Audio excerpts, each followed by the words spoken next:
Mi nombre es Daniel Villalobos y la exposición del día de hoy es sobre el libro Aprendizaje Invisible hacia una nueva ecología de la educación, en especial el capítulo 5. Este libro es escrito por Cristóbal Cobo Romaní y John W. Moravec. Hablando un poquito de las biografías de los autores, Cristóbal Cobo Romaní nació en Santiago de Chile el 19 de marzo de 1976. Ha trabajado en diferentes entidades, institutos, universidades, entre ellas el Instituto de Internet de Oxford, el Centro de Habilidades, Conocimientos y Desempeño Organizacional y al día de hoy trabaja en el Banco Mundial. Es popular dentro del mundo de la educación por ser el padre del concepto aprendizaje invisible.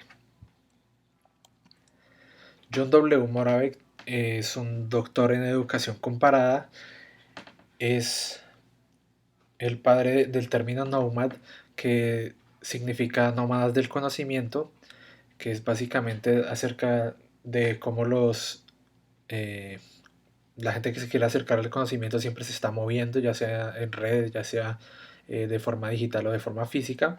Ha estado también en diferentes instituciones, entidades y universidades. Actualmente trabaja en la Universidad de Minnesota, pero también ha estado en el Education Future LLC, el Banco Mundial, Girls in Tech y muchas otras que no cito porque son demasiadas.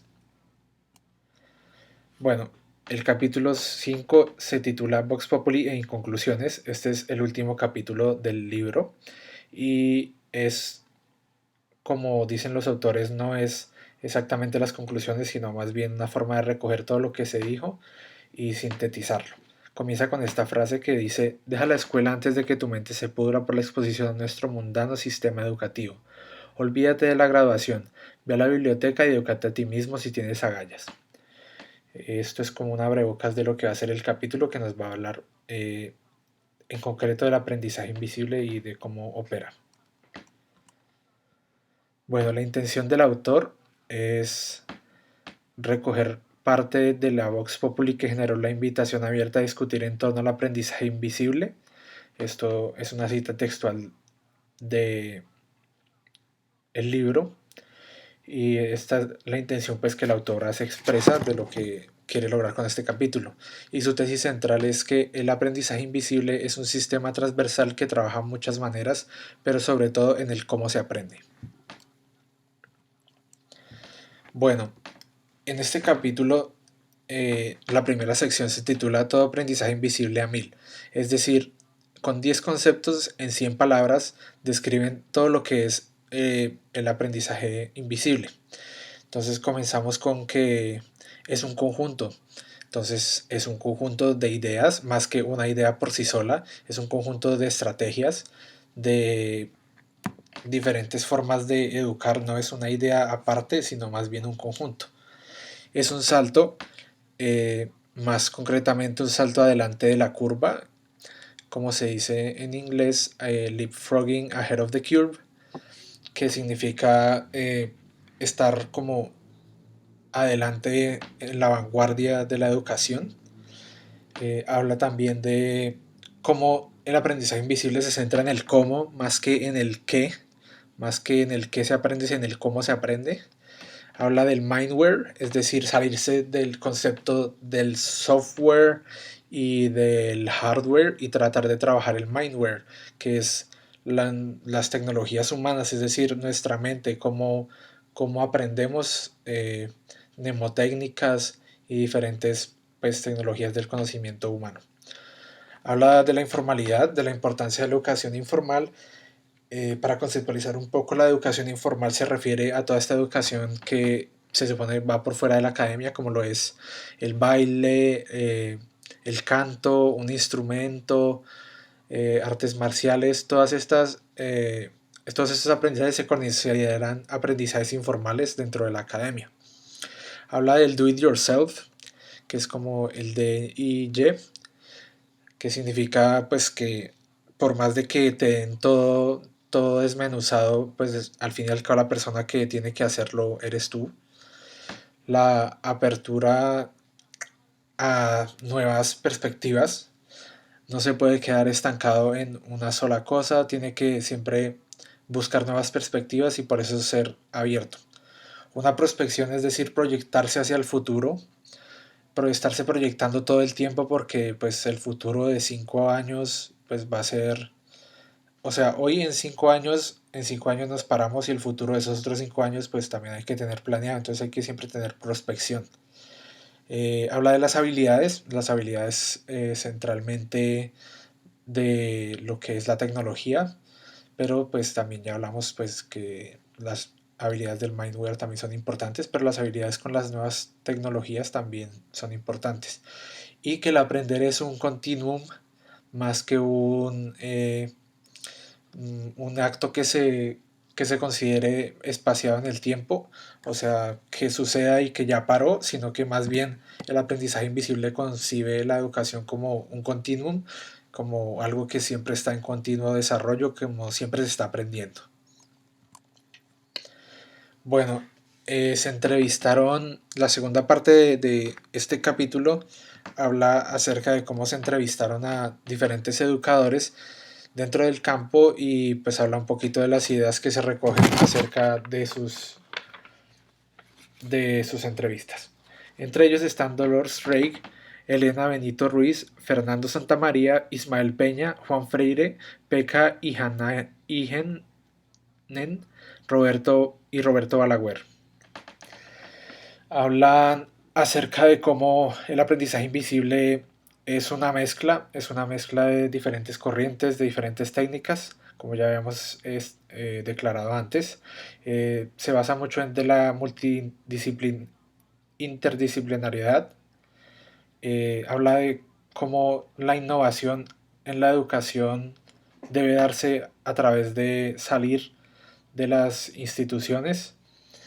eh, Todo esto es acerca de la innovación, cómo se, cómo se debe salir de las instituciones para poder innovar, que es algo difícil, que presenta sus retos, que tiene obstáculos ciertamente, como por ejemplo la inclusión de la educación informal, la congelación que hay, por ejemplo, como los sistemas que algo es innovador de repente y llega a la academia y lo institucionaliza, entonces pues deja de ser algo innovador y se queda congelado. Es También definen la innovación como volver lo impensable real. Se habla también mucho de las tecnologías, de cómo estas tecnologías pues, nos pueden facilitar un- una nueva, una nueva educación, una innovación dentro de la educación. Se habla del debate entre la educación formal e informal, cómo se deberían juntar ambas para lograr una educación íntegra y pues también de nuevo rescatan las dificultades que hay alrededor.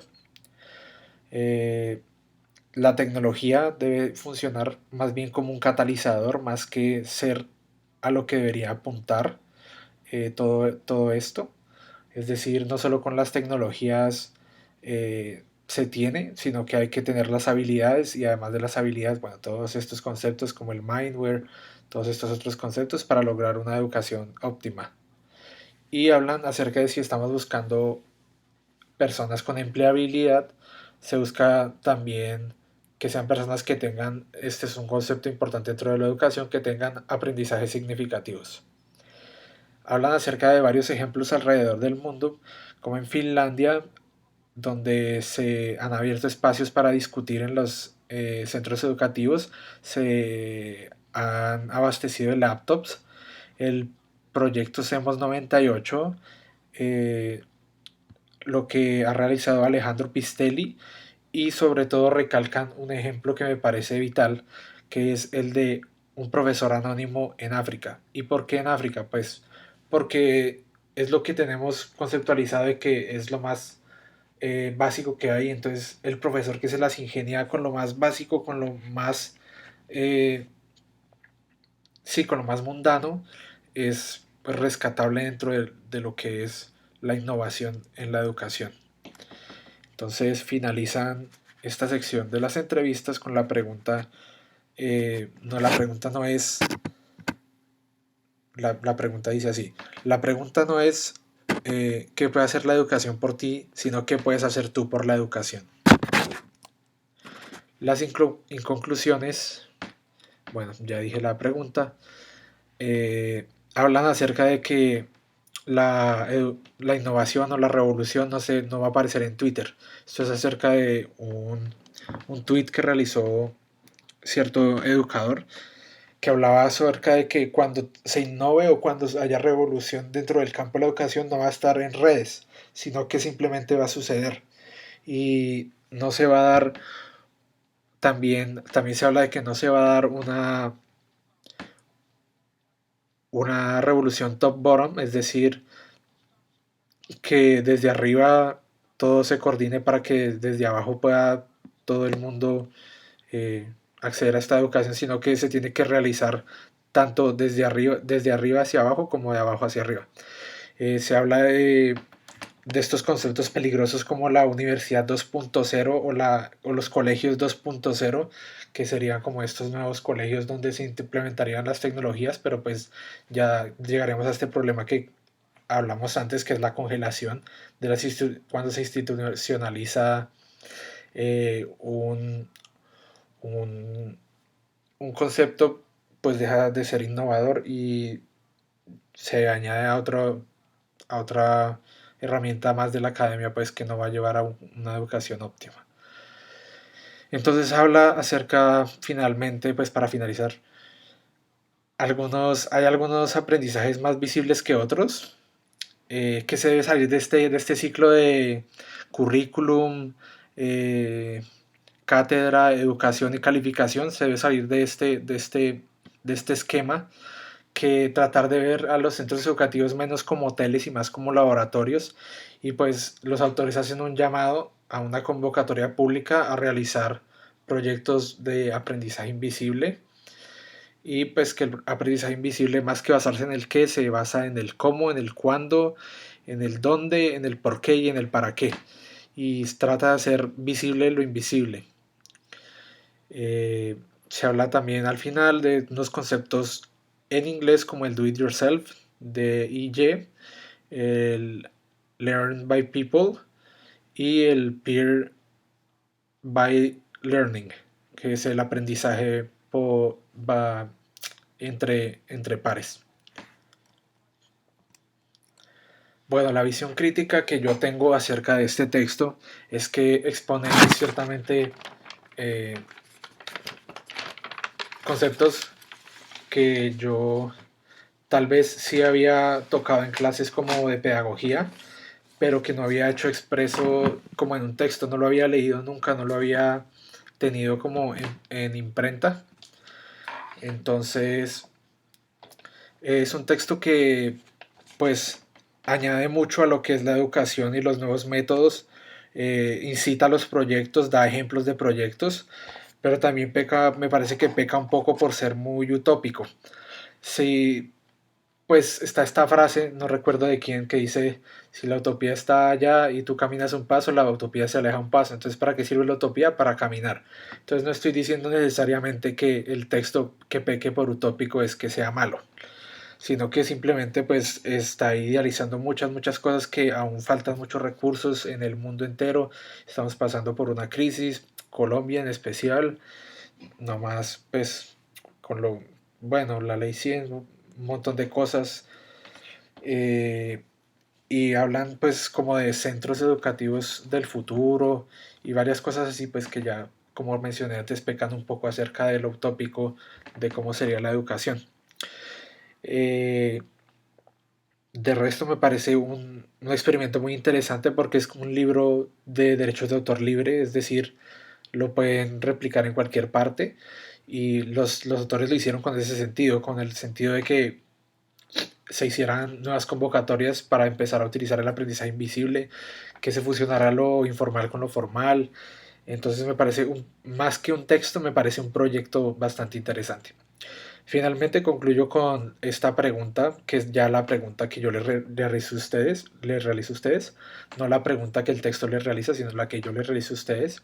Es qué podemos hacer como educadores, además de lo obvio, como pues llenar los centros educativos de laptops o capacitar a los profesores en TICs. ¿Qué podemos hacer además de lo obvio para integrar el aprendizaje invisible en nuestras aulas?